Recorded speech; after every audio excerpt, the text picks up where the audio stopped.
Morning students, আমাদের আজকের পাঠ্য বিষয় গুডস অ্যান্ড সার্ভিসেস ট্যাক্স অর্থাৎ জিএসটি। 2017 সালের 1 জুলাই থেকে ভারতবর্ষে জিএসটি চালু হয়েছে। জিএসটি হলো একটি অপ্রত্যক্ষ কর, যেটা পণ্য বা পরিষেবা প্রদানের উপর ধার্য করা হয়। এর আগে ভারতে যে একাধিক অপ্রত্যক্ষ কর ছিল সেগুলো জিএসটি আসার ফলে বাতিল হয়ে যায়।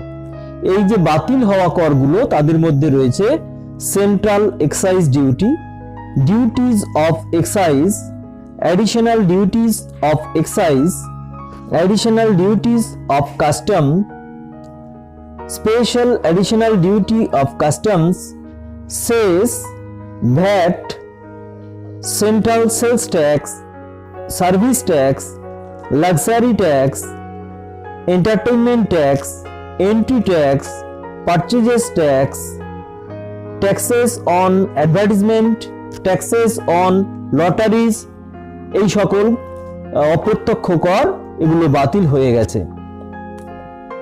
অবশ্য মদ্যপান ও পেট্রোলজাত দ্রব্যের ক্ষেত্রে জিএসটি এখনো চালু হয়নি।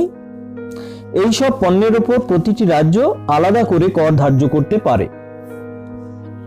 সমস্ত পণ্যের ক্ষেত্রে জিএসটির হার একরকম নয়। বর্তমানে ভারতে জিএসটির হার 0%, 3%, 5%, 12%, 18% এবং 28%। জিএসটি 3 ভাবে ধার্য হয়ে থাকে। 1, সেন্ট্রাল জিএসটি বা সিজিএসটি, 2, স্টেট জিএসটি বা এসজিএসটি বা কেন্দ্রশাসিত অঞ্চলের ক্ষেত্রে ইউনিয়ন টেরিটরি জিএসটি বা ইউটিজিএসটি, 3, ইন্টিগ্রেটেড জিএসটি বা আইজিএসটি। পণ্য ও পরিষেবা যখন একটি রাজ্যের মধ্যেই সরবরাহ হয় অর্থাৎ বিক্রয় হয়, সেক্ষেত্রে যে জিএসটির যে হার সেটা অর্ধেক সিজিএসটিতে এবং অর্ধেক এসজিএসটিতে দেখানো হয়। যেমন ধরো, যদি জিএসটির হার 12% হয়, তাহলে সিজিএসটি হবে 6% এবং এসজিএসটিও হবে 6%। কিন্তু পণ্য পরিষেবা যখন দুটো রাজ্যের মধ্যে ঘটছে, এক রাজ্য থেকে যখন আর এক রাজ্যে যাচ্ছে বা ভারতবর্ষ থেকে যখন অন্য কোনো দেশে যাচ্ছে বা অন্য কোনো দেশের পণ্য ভারতবর্ষে আমদানি হচ্ছে, সেই ক্ষেত্রে আইজিএসটি ধার্য করা হয়। পণ্য যখন ক্রয় করা হয় তখন যে জিএসটি, তার নাম হচ্ছে ইনপুট জিএসটি, সেইটা প্রদান করতে হয়। আবার পণ্য যখন সরবরাহ করা হয়, সাপ্লাই দেওয়া হয়, তখন আউটপুট জিএসটি আদায় করতে হয়।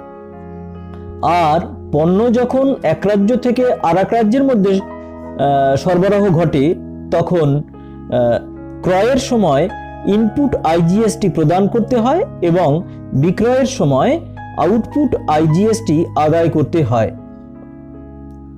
ইনপুট জিএসটি হলো একটি সম্পত্তি, অন্যদিকে আউটপুট জিএসটি হলো একটি দায়।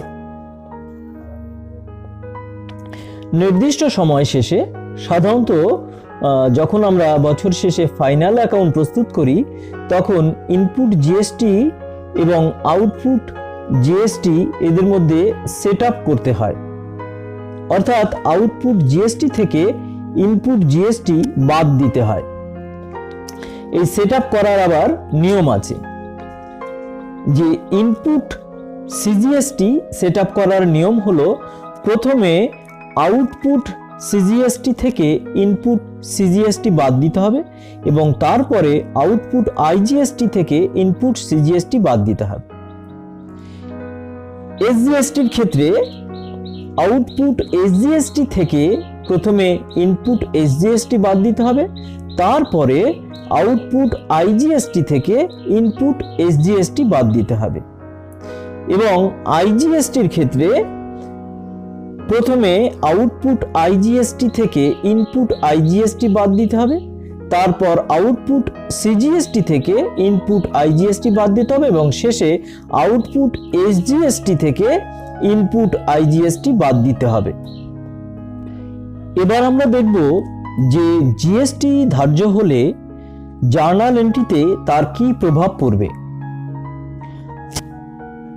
প্রথমত, পণ্য যখন কেনা হয় তখন সংশ্লিষ্ট ইনপুট জিএসটিকে ডেবিট করা হয়, অর্থাৎ যে প্রকার জিএসটি সেখানে ধার্য হবে সেই জিএসটির আগে একটা ইনপুট শব্দ ব্যবহার হয়, ইনপুট জিএসটি। যদি সিজিএসটি হয় তাহলে ইনপুট সিজিএসটি ডেবিট হবে, এসজিএসটি হলে ইনপুট এসজিএসটি ডেবিট হবে, বা আইজিএসটি হলে ইনপুট আইজিএসটি ডেবিট হবে।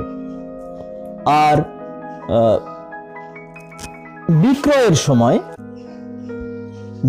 সময় উল্টো হবে, অর্থাৎ সংশ্লিষ্ট জিএসটির আগে একটা আউটপুট শব্দ ব্যবহার করতে হবে এবং সংশ্লিষ্ট আউটপুট জিএসটিটা ক্রেডিট হবে বিক্রয়ের সময়। সেটা পণ্য ক্রয় বিক্রয়ও হতে পারে কিংবা সম্পত্তি ক্রয় বিক্রয়ও হতে পারে। তাহলে আমরা দেখলাম কি যে পারচেজের সময় সংশ্লিষ্ট ইনপুট জিএসটি ডেবিট হবে এবং সেলের সময় সংশ্লিষ্ট আউটপুট জিএসটিটা ক্রেডিট হবে। এবার যদি পণ্য ফেরত দেবার প্রশ্ন হয়ে থাকে, সেক্ষেত্রে আমরা যদি পণ্য ফেরত দিয়ে থাকি তাহলে কেনার সময় আমরা জিএসটি নিয়ে যেটা করেছিলাম এবার তার উল্টো করতে হবে, অর্থাৎ কেনার সময় আমরা জিএসটি অ্যাকাউন্টকে ডেবিট করেছিলাম, এইবার সেই জিএসটি অ্যাকাউন্টকেই ক্রেডিট করতে হবে, অর্থাৎ সংশ্লিষ্ট ইনপুট জিএসটি অ্যাকাউন্ট এই ক্ষেত্রে ক্রেডিট হবে, ফলে নেট ইনপুট জিএসটির পরিমাণ হ্রাস পাবে। আবার পণ্য বিক্রি করার সময় আমরা আউটপুট জিএসটিকে ক্রেডিট করেছিলাম, এইবার বিক্রিত পণ্য যদি ফেরত আসে সেই ক্ষেত্রে সংশ্লিষ্ট আউটপুট জিএসটি অ্যাকাউন্টকে ডেবিট করতে হবে। এছাড়াও কোনো প্রকার যদি খরচ প্রদান করা হয়, যেমন telephone bill, printing stationery goods purchase করা ইত্যাদি, খরচ প্রদানের ক্ষেত্রে যদি আমাদের জিএসটির প্রশ্ন আসে তখন সংশ্লিষ্ট ইনপুট সিজিএসটি এবং ইনপুট এসজিএসটি অ্যাকাউন্ট ডেবিট করতে হয়।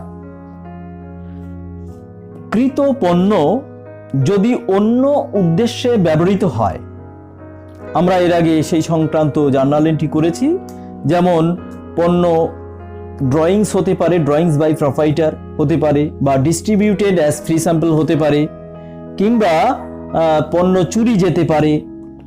সেক্ষেত্রে এই তিন ক্ষেত্রেই আমরা যে ইনপুট জিএসটি অ্যাকাউন্টটা ডেবিট করেছিলাম এবার সেটা ক্যান্সেল করতে হবে, অর্থাৎ উল্টো করতে হবে, অর্থাৎ কিনা সংশ্লিষ্ট ইনপুট জিএসটি অ্যাকাউন্টটা ক্রেডিট করতে হবে। যখন আমরা ইনপুট জিএসটিকে আউটপুট জিএসটির সঙ্গে সেট অফ করি, অর্থাৎ আউটপুট জিএসটি থেকে যখন ইনপুট জিএসটি বাদ দেওয়া হয় তখন সংশ্লিষ্ট আউটপুট জিএসটি অ্যাকাউন্টকে ডেবিট করতে হয় এবং সংশ্লিষ্ট ইনপুট জিএসটি অ্যাকাউন্টকে ক্রেডিট করতে হয়। ইনপুট জিএসটি এবং আউটপুট জিএসটি যখন সেট অফ হয়ে গেল, সেট অফ হওয়ার পর ফাইনালি জিএসটির অর্থ গভর্নমেন্টকে প্রদান করার সময়, পেমেন্ট করার সময় জার্নাল এন্ট্রিটা হবে এইরকম: output CGST account debit, output SGST account debit, output IGST account debit to bank account. আমরা নেক্সট ক্লাসে এই যে জার্নাল এন্ট্রিগুলো অর্থাৎ জিএসটির প্রয়োগ সংক্রান্ত কয়েকটি অঙ্ক করব নেক্সট ক্লাসগুলোতে, এবং তার মাধ্যমে জিএসটির অ্যাপ্লিকেশন কিভাবে করতে হবে, জার্নাল বইতে কিভাবে তার প্রয়োগ হয় সেটা আমরা শিখব। আজকের ক্লাস আমরা এখানেই শেষ করছি। তোমরা ক্লাস 11-এর সমস্ত ক্লাসগুলো একসঙ্গে লিস্ট আকারে দেখতে চাইলে বাঁদিকের ছবিতে ক্লিক করো এবং চ্যানেলকে সাবস্ক্রাইব করার জন্য ডান দিকের ছবিতে ক্লিক করো। Thank you.